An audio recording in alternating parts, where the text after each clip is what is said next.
When we step out from the old to the new, when an age ends, and when the soul of a nation, long suppressed, finds utterance, it is fitting that at this solemn moment we take the pledge of dedication to the service of India and her people, and to the still larger cause of humanity. Hindustan की आजादी की कहानी, जंजीरों से जकड़े दिन और गुप्त काली अंधेरी रातों की कहानी। कहानी उनकी जिनके अनगिनत पीठ और कंधों पर चढ़कर आजादी का सूरज हिंदुस्तान के आसमान में उदित हुआ। 1857 ब्रिटिश औपनिवेशिक सत्ता का एक क्रूर, शातिर और दमनकारी चेहरा, ईस्ट इंडिया कंपनी ने सिपाहियों को एक नई किस्म की इनफील्ड राइफल दी। इसमें गोली भरने के लिए कारतूस को दांतों से काटकर खोलना पड़ता था। ऐसा करना हिंदू और मुस्लिम सिपाहियों की धार्मिक भावनाओं के विरुद्ध था, क्योंकि कारतूसें चर्बी से बनी हुई थी। और इन्हीं परिस्थितियों में अंग्रेजों के खिलाफ ऐतिहासिक विद्रोह का शंखनाद करने वाले प्रथम गायक थे मंगल पांडे।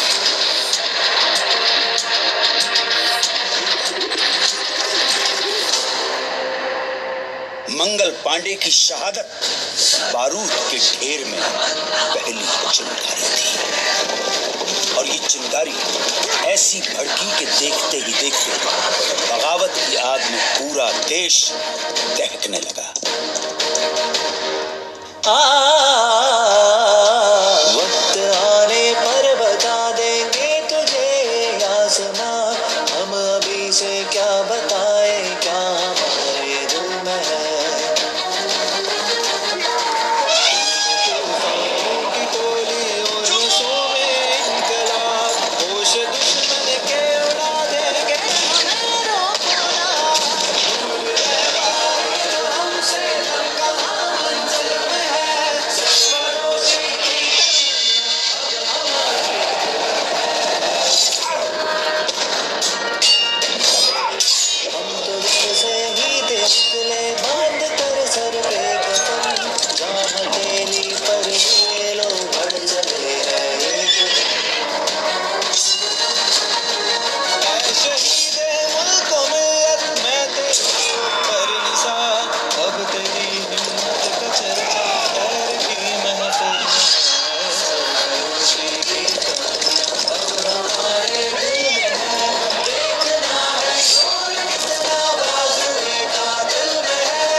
अंग्रेजों ने इस विद्रोह को निर्ममता से कुचल दिया।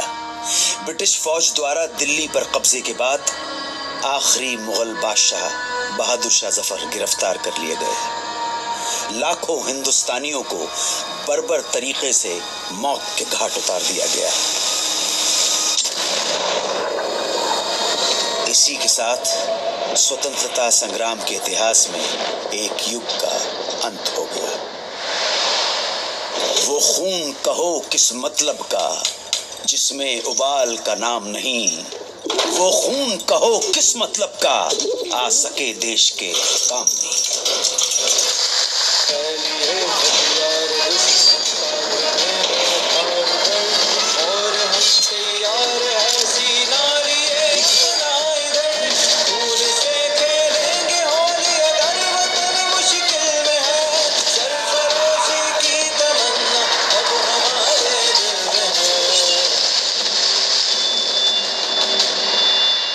बंगाल भारतीय राष्ट्रीय चेतना का सशक्त केंद्र। इसी चेतना को तोड़ने के लिए, हिंदू मुसलमानों के बीच फूट डालने के लिए सरकार ने घोषणा कर दी बंगाल विभाजन की। और फिर स्वदेशी आंदोलन की ऐसी लहर चली कि जिसकी गूंज भारत के कोने कोने में सुनाई पड़ी।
स्वदेशी आंदोलन का नेतृत्व कर रहे नेताओं को अंग्रेज गिरफ्तार करने लगे और ये आंदोलन धीरे धीरे खत्म होने लगा। अब स्वतंत्रता संग्राम के नभमंडल पे एक अनोखे सूर्य का उदय हुआ। वैष्णव जन तो तेने कहिए जय, पीड़ पराई जाने रे, पर दुखे उपकार करे तोय मन अभिमान लाने रे।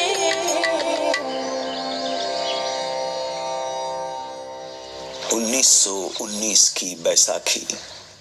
इस दिन कुछ ऐसा हुआ जिससे पूरे देश की आत्मा सिहर उठी। खींच कर लाई है सबको कत्ल होने की उम्मीद, आशिकों का जमघट कूचा है कातिल में है। स्वतंत्रता संघर्ष को अब अगले मुकाम तक ले जाने के लिए महात्मा गांधी ने अहिंसक असहयोग आंदोलन की घोषणा की। इसका उद्देश्य स्वशासन की स्थापना और स्वराज्य की प्राप्ति थी। जनता ने इस घोषणा को हाथों हाथ लिया। लोगों ने सरकारी नौकरियों का, अंग्रेजी स्कूल कॉलेजों का, विदेशी कपड़ों और सामानों का बहिष्कार करना शुरू कर दिया और जनता स्वदेशी वस्तुओं का इस्तेमाल करने लगी। आंदोलन अपने उफान पर था। तभी गोरखपुर के चौरी चौरा में एक जुलूस के दौरान प्रदर्शनकारियों और पुलिस के बीच हिंसक मुठभेड़ हुई। इसमें 3 प्रदर्शनकारियों और 22 पुलिसकर्मियों की जानें चली गईं। हिंसा से आहत होकर गांधी जी ने असहयोग आंदोलन वापस ले लिया। इस फैसले से देश के एक बड़े हिस्से में मायूसी छा गई। उन्हीं दिनों गरम दल क्रांतिकारियों के इरादे कुछ और ही इशारा कर रहे थे। हाथ जिनमें हो जुर्म कटते नहीं, तलवार से सर जो उठ जाते हैं वो तलवार से, और भड़केगा जो शोला सा हमारा दिल में है, सरफरोशी की तमन्ना अब हमारे दिल में है। एक तरफ देश जहां विदेशी शोषण और दमन से लड़ रहा, वहीं दूसरी तरफ छुआछूत जैसी भयानक सामाजिक कुरीतियों के खिलाफ बाबा साहेब अम्बेडकर का सत्याग्रह जारी था। निर्दयी सरकार ने बारडोली के सूखाग्रस्त इलाकों में लगान पर छूट की बजाय उसे उल्टा बढ़ा दिया। तब सरदार वल्लभ भाई पटेल के नेतृत्व में किसानों ने सत्याग्रह का एक नायाब तरीका अपनाया।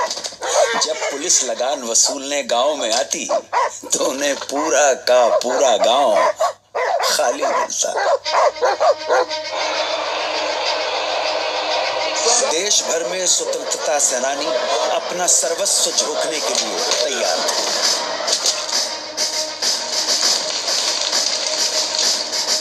आजादी की लड़ाई अपने चरम की ओर बढ़ रही थी।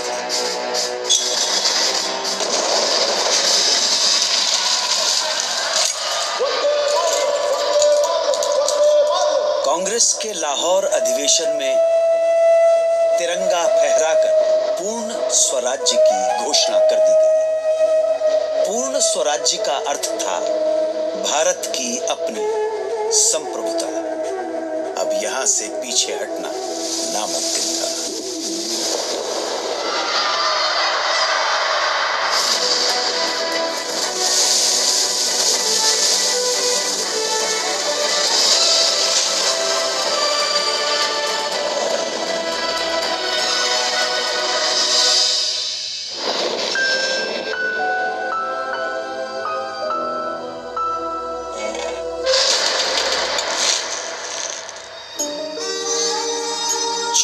दिन 240 मील की यात्रा। एक वृद्ध फकीर का हाथ में लाठी लिए दुनिया के सबसे शक्तिशाली साम्राज्य को चुनौती देने के लिए निकल पड़ा। इस अद्भुत दृश्य में कुछ ऐसा जादू था कि देश भर में लोगों का मन आंदोलित हो गया। बेरहम ब्रिटिश सरकार नमक जैसी बुनियादी चीज के उत्पादन और व्यापार पर रोक लगा चुकी थी और ब्रिटेन से आने वाला नमक भी भारी टैक्स लगाकर बेचा जाता था। तब गांधी जी ने इस नमक को ही आजादी के लिए संघर्ष का मारक हथियार चुन लिया। दांडी तट पर गांधी जी ने मुट्ठी भर नमक उठाकर ऐलान किया कि इस कदम से ब्रिटिश साम्राज्य की नींव हिलाई जा रही है। उन्होंने नमक बनाकर कानून तोड़ दिया और इसके साथ ही देश भर में सत्याग्रह की पुरजोर लहर चल पड़ी। देखते ही देखते मद्रास, कालीकट, असम, बंगाल, आंध्र प्रदेश और देश के दूसरे इलाकों में भी नमक यात्राएं शुरू हो गई। खुदाई खिदमतगार अब्दुल गफ्फार खान के नेतृत्व में 50,000 अमन सुकून के साथ सत्याग्रहियों का समूह किस्सा ख्वानी बाजार में पुलिस ने इस समूह पर खुलेआम गोली चला दी। जब आगे खड़े लोग छलनी होकर गिर पड़े तब पीछे खड़े सत्याग्रही आगे आते गए और सीना तानकर गोलियां खाते गए। अहिंसा के इरादों पर अटल उन्होंने पुलिस पर पलटकर वार नहीं किया।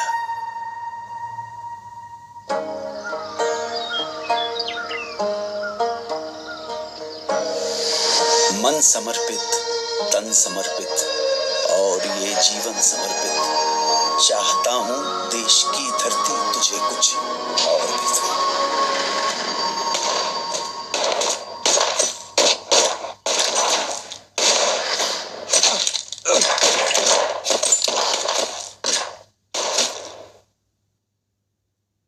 इस रंग में रंग के शिवा ने माँ का बंधन खोला। यही रंग भी हल्दी घाटी में था, प्रताप ने घोला। नव बसंत में भारत के हित में वीरों का यह टोला। दूर फिरंगी को करने को लहू में अपने घोला। ओ मेरा रंग दे बसंती चोला, माँ रंग दे। ओ मेरा रंग दे बसंती चोला,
की लड़ाई को अंजाम तक पहुंचाने के लिए महात्मा गांधी ने भारत छोड़ो आंदोलन की घोषणा की।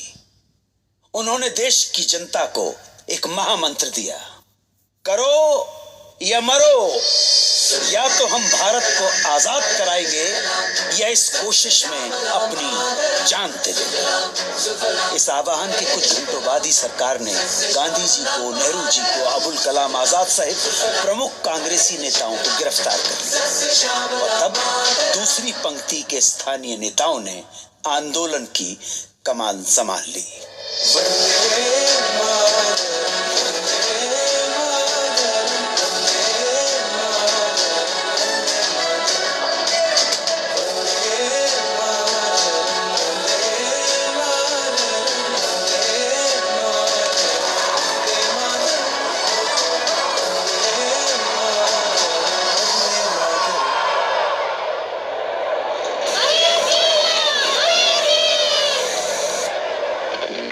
Congress Radio calling on 42.34 meters from somewhere in India.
इस आंदोलन में पूरा देश कूद पड़ा।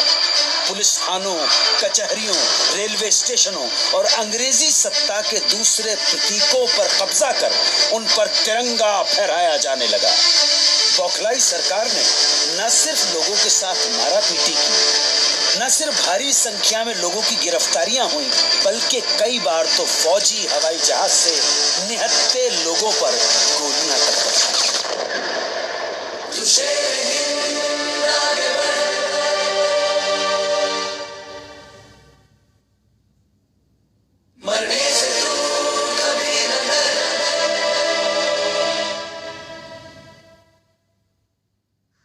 अंग्रेजी अत्याचार के प्रतिघात में नेताजी सुभाष चंद्र बोस के नेतृत्व में उन्हीं दिनों जापान, मलय और बर्मा में आजाद हिंद फौज के झंडे तले एक प्रखर सैन्य मुहिम जारी है।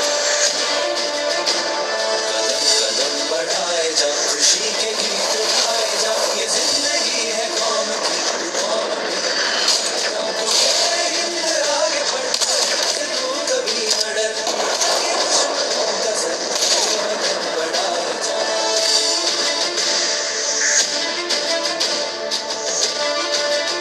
द्वितीय विश्व युद्ध में जापान की हार के बाद आजाद हिंद फौज का विघटन हो गया और इसके साथ ये सपना यही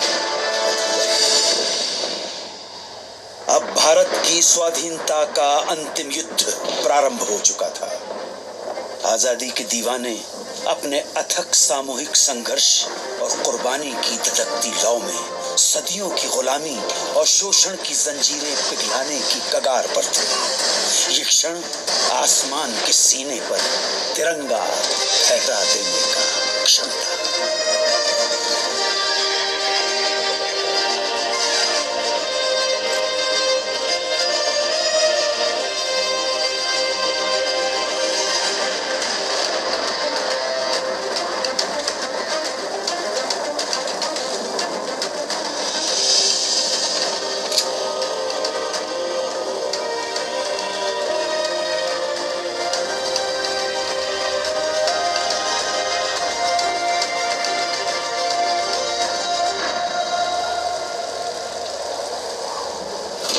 Long years ago, we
awake